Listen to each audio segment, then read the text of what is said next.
শীতকাল এলে যে সমস্ত খাবারগুলি আমরা খেতে পছন্দ করি তাদের মধ্যে কড়াইশুঁটির কচুরি হলো অন্যতম।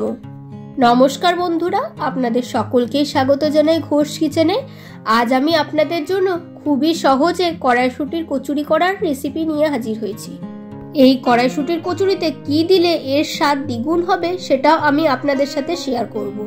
আশা করি আজকের রেসিপিটি ভালো লাগবে। ভিডিওটি ভালো লাগলে চ্যানেলটি সাবস্ক্রাইব করার অনুরোধ রইল।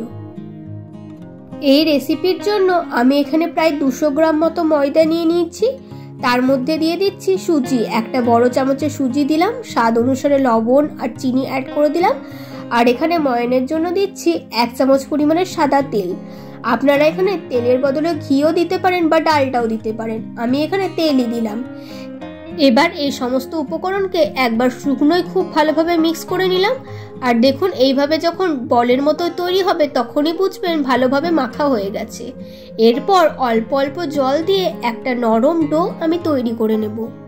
একবারে যদি বেশি জল দিয়ে দেওয়া হয় তাহলে ডোটা নরম হয়ে যেতে পারে, তাই অল্প অল্প করে জল দিয়ে মাখলেই ভালো। এই ডোটাকে এবার 15 মিনিট রেস্টে রেখে দেবো। তার আগে এর ওপরে খুব ভালোভাবে তেল মাখিয়ে দিচ্ছি, তাহলে এটা ওপর থেকে ড্রাই হবে না। এবার আমি মটরের পুরটা বানিয়ে নেব। তার জন্য মিক্সার জারে মটর দিয়ে দিলাম, আদা আর দিয়ে দেবো কাঁচা লঙ্কা। জল ছাড়াই একটা স্মুথ পেস্ট বানিয়ে নেব। এবার আমি কড়াইয়ে দিয়ে দিচ্ছি 1 চামচ পরিমাণে সাদা তেল আর তার মধ্যে অ্যাড করছি 1 চামচ পরিমাণে ঘি। ঘি দিলে ফ্লেভারটা খুবই ভালো হয়। এবার ঘিটা মেল্ট হয়ে গেলে আমি ওপর থেকে সামান্য পরিমাণে কালো জিরে আর হিং ফোড়নে দিয়ে দিলাম। ফোড়ন থেকে সুন্দর সুগন্ধ ছেড়ে দিলে মশলার পেস্টটা আমি এর মধ্যে দিয়ে দিলাম। এবার এই মশলার পেস্টটাকে খুব ভালোভাবে কষিয়ে নিতে হবে যেন এর মধ্যে কোনো রকম কাঁচা ভাব না থাকে। এই পেস্টটা দেখুন বাটার সময় একদম স্মুথ বানিয়েছি। দানা দানা থাকলে বেলার সময় কচুরিগুলো ফেটে যেতে পারে। এবার আমি এর মধ্যে দিয়ে দিচ্ছি সেই উপকরণ যার জন্য এর স্বাদ দ্বিগুণ হয়ে যাবে।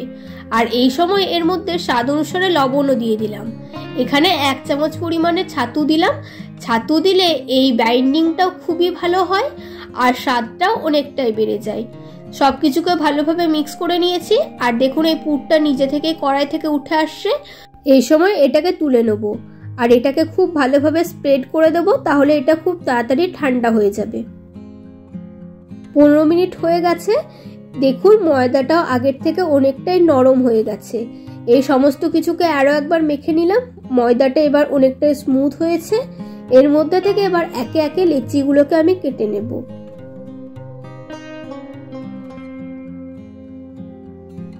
একই মাপেরই সব লেচিগুলো কেটে নিয়েছে। দেখুন খুব বড় হয়নি আবার খুব ছোট হয়নি।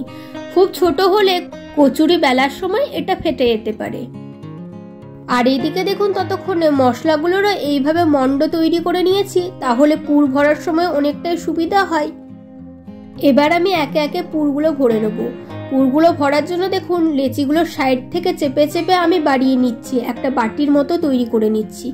মাঝখান থেকে প্রেস করলে হবে না, সাইড থেকে চেপে চেপে আমি বাড়িয়ে নিয়েছি। আর যখন এরকম বাটির মতো তৈরি হয়ে গেছে তখন এই মশলার মন্ডটা এর মধ্যে দিয়ে এর মুখটাকে চারিদিক থেকে খুব ভালোভাবে বন্ধ করে দিতে হবে। আর হাতের মধ্যে এইভাবে গোল করে ঘুরিয়ে নিলে এটা খুব ভালোভাবে রাউন্ড শেপেরও চলে আসে আর বেলার সময় এটা গোলই হবে। একইভাবে আমি আরেকটা পুরো আপনাদের সাথে ভরে দেখাচ্ছি। সাইড দিয়ে দেখুন চেপে চেপে একটা বাটির মতো শেপ তৈরি করেছি।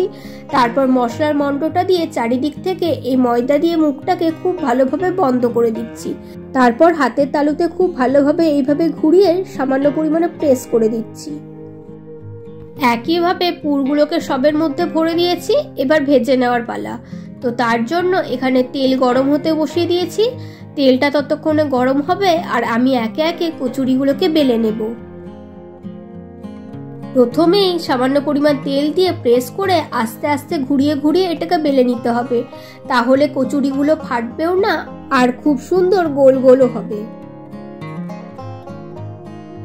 দেখুন একটু বড় সাইজ করে আমি বেলে নিয়েছি। ওই একইভাবে আমি আরেকটা কচুরি আপনাদের বেলে দেখাচ্ছি।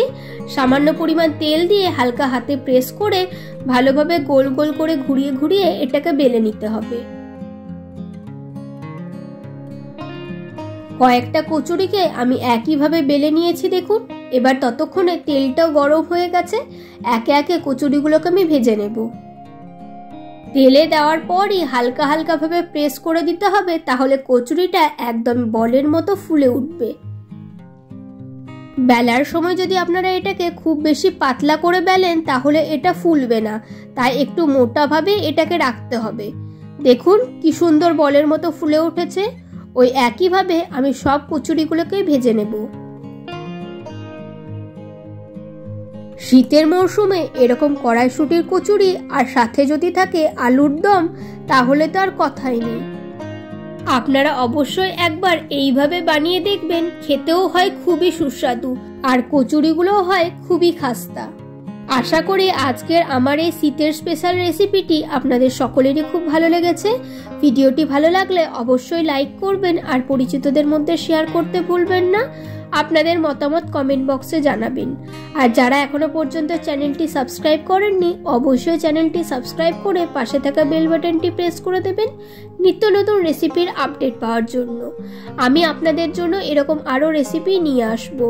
আজকে এই পর্যন্তই, দেখা হচ্ছে নেক্সট এপিসোডে নতুন কোনো রেসিপি নিয়ে। ভালো থাকবেন, সুস্থ থাকবেন, ধন্যবাদ।